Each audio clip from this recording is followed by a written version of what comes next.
Kəsirləri toplamaq üçün belə bir qaydadan istifadə olunur. Əgər kəsirin məxrəci ortaqdırsa, yəni eynidirsə, məxrəc yazılır, surətlər toplanır. Kəsirləri toplayan zaman heç bir halda məxrəci məxrəclə, surəti surətlə toplamaq olmaz. Bu qətiyyən doğru deyil. Bu qayda kəsirlərin çıxılması üçün də doğrudur. Eyni qayda ilə məxrəc ortaq olduğu zaman məxrəcin biri yazılır, surətlər isə çıxılır. 5-də 1.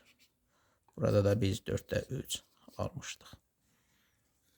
İkinci halda, əgər kəsirin məxrəci müxtəlifdirsə, onda belə bir qaydadan istifadə olunur. Məsələn, burada 3-də 1 kəsiri ilə 4-də 1 kəsiri toplamaq üçün göründüyü kimi məxrəclər müxtəlifdir. Dairənin 3-də 1 hissəsi, 3-də 1 kəsirin ifadə etdiyi dairənin 3-də 1 hissəsi ilə dairənin 4-də 1 hissəsi müxtəlif olduğundan, bu sahələr müxtəlif olduğundan onları toplamaq olmaz. Bu zaman nə edirik biz? 3-ün bölənləri yazılır, daha sonra 4-ün bölənləri yazılır.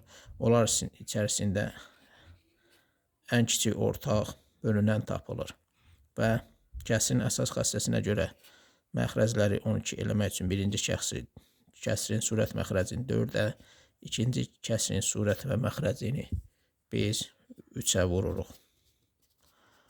Alınır 4, 12-də 4, 13-də 3. Bu isə məxrəcləri ortaq olduğu üçün surətlər toplanır.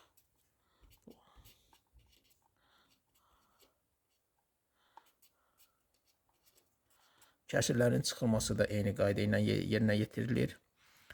Məsələn,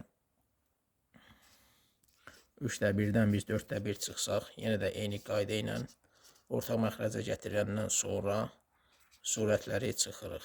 Bu zaman biz bu qayda ilə 12-də 1 alarıq.